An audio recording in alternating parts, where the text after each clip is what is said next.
Bonjour à tous, aujourd'hui Animusique vous propose de partir en voyage. Si vous êtes né dans les années 70 ou 80, vous avez immanquablement un tas de beaux souvenirs télévisés.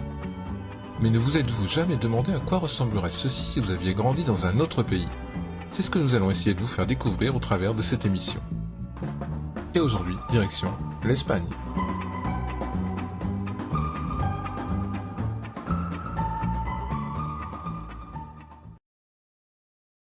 En 1956 est créée la toute première grande chaîne de télévision espagnole.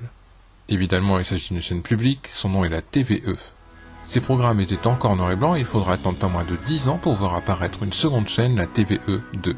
Cette dernière aura un rôle plus culturel par rapport à la TVE qui propose essentiellement des programmes plus divertissants comme des films ou des séries. C'est donc naturellement sur TVE1 que seront diffusés les programmes jeunesse. Il y a sûrement eu, comme en France, de nombreuses séries enfantines qui ont été diffusées dès 1956, mais vous comprendrez qu'il serait extrêmement compliqué de s'aventurer ici exhaustivement sur le sujet. Ainsi, nous partirons de manière analogue à ce que nous aurions fait pour la France, des années 70, et ce, à l'arrivée des premières séries d'animation japonaises à la télévision espagnole. Il ne faut pas oublier non plus que de notre œil de français, nous ne retiendrons peut-être pas ce qu'aurait retenu un espagnol ayant grandi avec ces programmes. Ceci étant dit, commençons.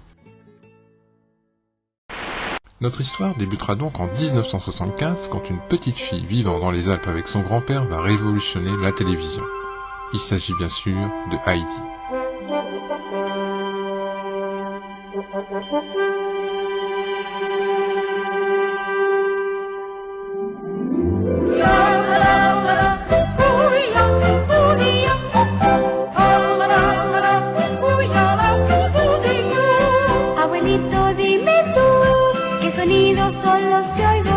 Abuelito, dime tú, porque yo en la nube voy, dime por qué huele el aire así. Le succès sera immense. Cette série produite par le studio Suyo, qui deviendra plus tard Nippon Animation, ouvrira la voie en 1977 sur la même chaîne à la diffusion de Marco. Issu du même studio, cet anime de grande qualité raconte en 1881 le long voyage d'un petit garçon italien pour retrouver sa mère partie travailler en Argentine. Adapté d'un roman classique comme le seront de nombreuses séries des studios Nippon Animation.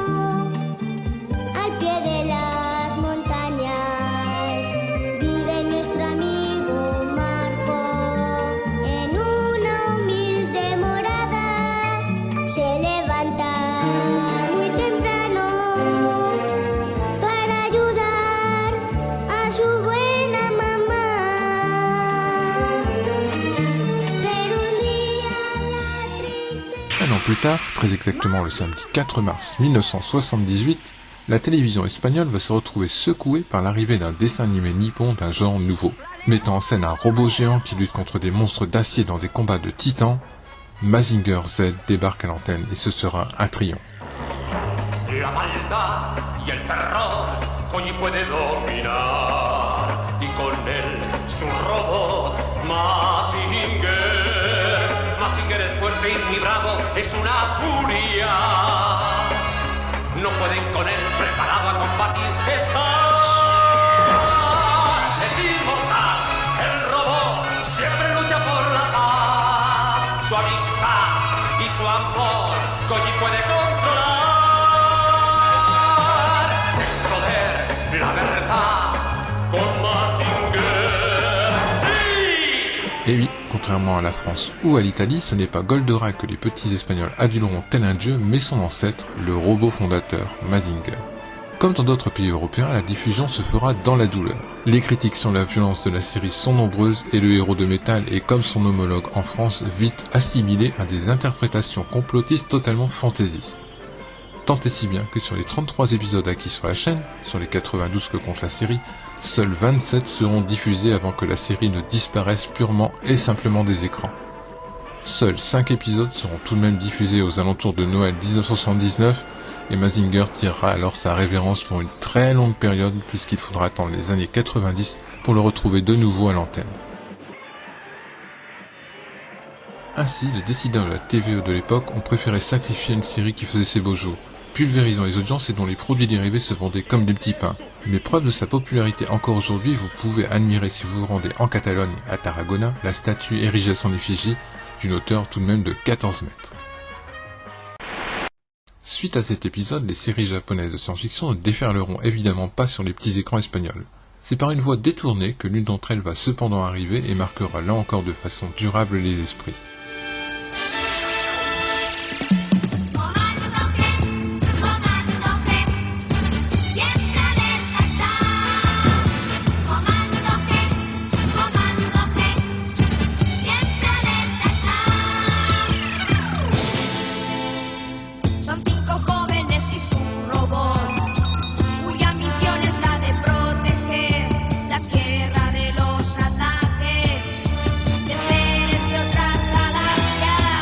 Vous aurez sûrement reconnu Gatchaman, aka La Bataille des Planètes, série japonaise de 1972 produite par les studios de Tatsunoko et achetée à la fin des années 70 par les Américains de Sandy Frank, qui la transformeront en l'édulcorant et en ajoutant des scènes réalisées aux États-Unis pour essayer de surfer sur le succès de Star Wars. Cela, bien que dénaturant complètement la série animée, ne l'empêchera pas de devenir culte aux États-Unis et donc en Espagne également. Ceux qui connaissent un peu la série originale savent que 2 suites directes existent. Comme en Italie, la seconde série sera diffusée quelques années plus tard en Espagne, sans qu'aucun lien soit fait avec celle qu'on surnomme là-bas Commando Che.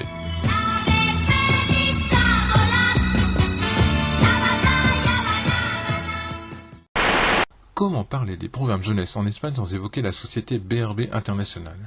Acteur majeur à partir des années 80 dans la production de séries d'animation, fondé en 1972 et tout d'abord importateur de programmes tels que des séries des studios Hanna-Barbera ou Nippon Animation, comme Tom Sawyer ou Booba, BRB se lance dans la production au début des années 80. Et pour cela, elle ira s'associer à un studio japonais dont on a déjà beaucoup parlé depuis le début de cette vidéo, Nippon Animation. C'est ainsi que Rui El Pequeño Cid, connu chez nous sous le nom de Roddy le Petit Cid, voit le jour en 1980 pour une diffusion sur TVE1 qui est associée également à la production. 4 années durant, une série sera produite, séries qui seront marquées les esprits et que vous connaissez sûrement. En 1981, Football and Action, alias 11 pour une coupe, en 1981, D'Artagnan et les 3 mousquetaires, et en 1983, le Tour du monde de Willy Fogg, ou le Tour du monde en 80 jours. Par la suite, BRB continuera de produire des séries, mais s'adjoindra les services d'un studio d'animation coréen, et ces séries perdront en qualité, même si on peut tout de même citer David the Gnome qui connaîtra un petit succès à l'international. Tout au long des années 80, le paysage audiovisuel espagnol verra éclore de nombreuses chaînes de télévision locales. Vous le savez peut-être, mais en Espagne coexistent plusieurs langues. Si le castillan est la langue officielle et la plus répandue, d'autres sont aussi reconnues, telles le catalan, le basque, le galicien ou l'aranais. Ces chaînes locales régies par les régions autonomes pourront donc adopter la langue de leur région. Qui dit chaîne régionale dit en général moyens financiers moindres en comparaison des grandes chaînes nationales. Et quoi de mieux dans les années 80 pour remplir sa grille de programmes destinés à la jeunesse que des séries japonaises à bas prix ? On ne va pas faire l'inventaire chaîne par chaîne, ce serait trop long, mais tout de même s'intéresser à l'une d'entre elles, TV3, la station catalane, qui tient le haut du pavé en ce domaine. De nombreuses séries, notamment des studios Toei Animation, furent diffusées sur son antenne. Ainsi, Captain Harlock, Dr. Slump, Sandy Bell, King Arthur et même Dragon Ball y passionnèrent les jeunes téléspectateurs. A noter que bien souvent les génériques originaux japonais étaient adaptés directement en catalan. Plutôt sympa.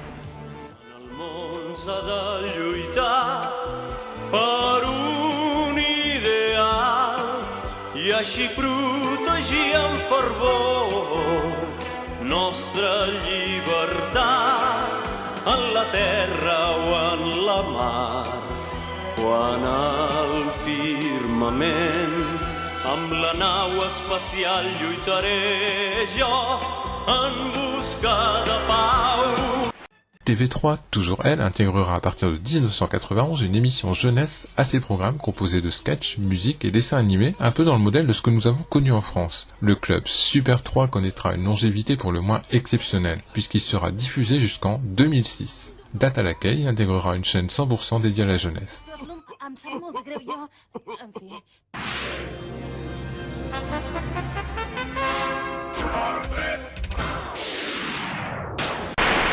1990 est une année importante pour la télévision espagnole, puisque ce sera l'arrivée des premières télévisions privées. Rien de moins que 3 d'entre elles commenceront leur diffusion cette année-là. La première, Antena 3, dès le 25 janvier, suivie de Telecinco, le 3 mars, et enfin Canal+ Espagne, le 8 juin.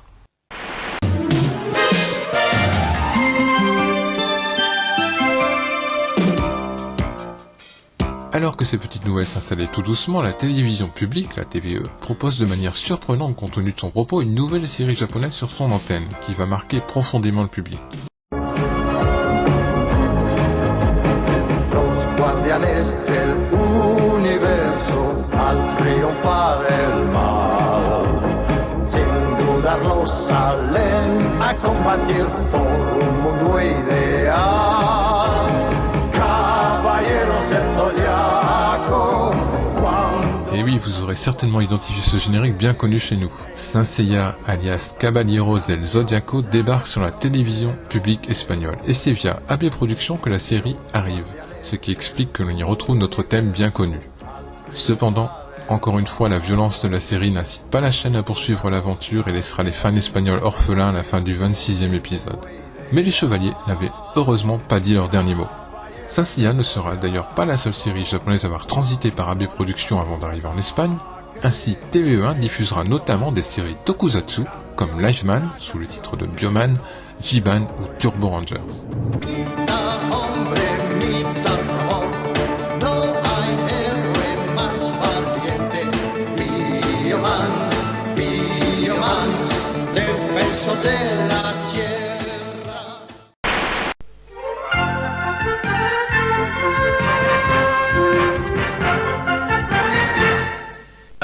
Mais revenons à présent à nos chaînes privées. Je vous le disais, 1990 va apparaître 3 d'entre elles.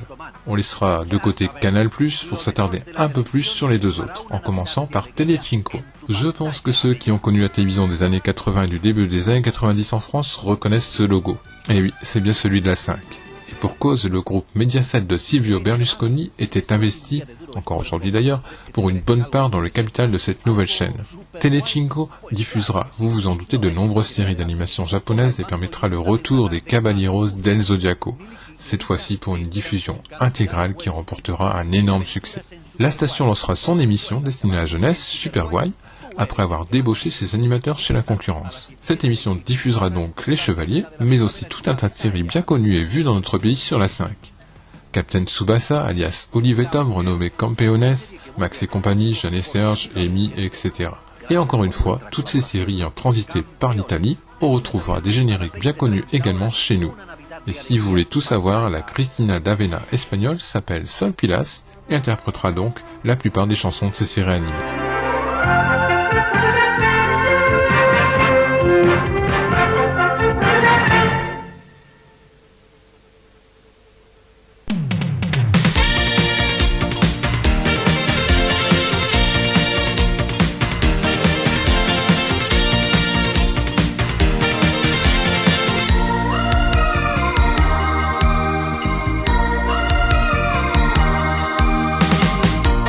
Magia sabe hacer, pues todo hace mover.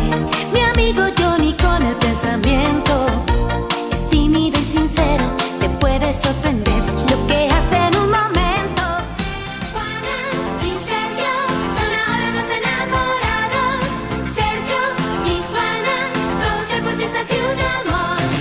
Juana y Sergio son ahora dos enamorados. Sergio y Juana, que se hablan con el... Benji, los magos del balón, Benji, Oliver, sueños de campeón, Benji, Oliver, el fútbol es su pasión.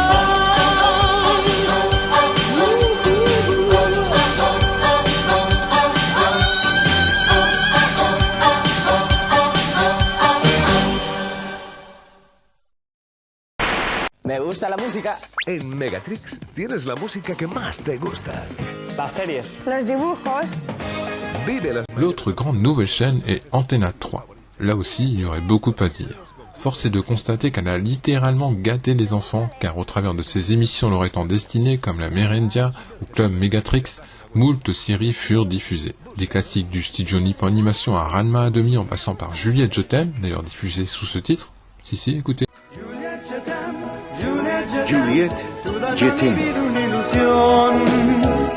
je t'aime, Juliette, je t'aime, tu dulzura brilla como el sol.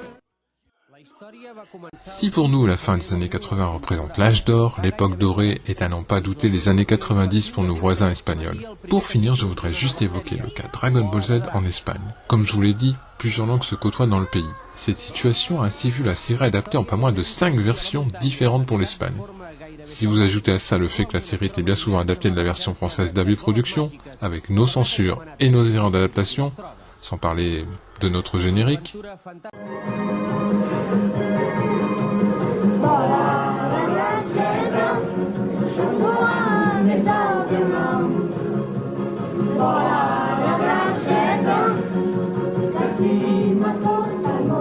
je vous laisse donc imaginer l'ampleur des dégâts. Cependant, cela n'a pas empêché le succès d'être plus qu'au rendez-vous malgré tous ses défauts et les critiques qu'elle a pu recevoir. Il y aurait sûrement encore beaucoup à dire et si nos amis espagnols regardent cette vidéo, à corriger également peut-être. Ceci dit, j'ai essayé de vous faire un historique le plus clair possible en espérant que vous l'aurez apprécié. Je vous donne rendez-vous très vite pour une nouvelle incursion dans le paysage audiovisuel d'un autre pays. N'hésitez pas à vous abonner à la chaîne pour ne rien manquer de nos prochaines vidéos. Et en attendant, hasta pronto en Animusic.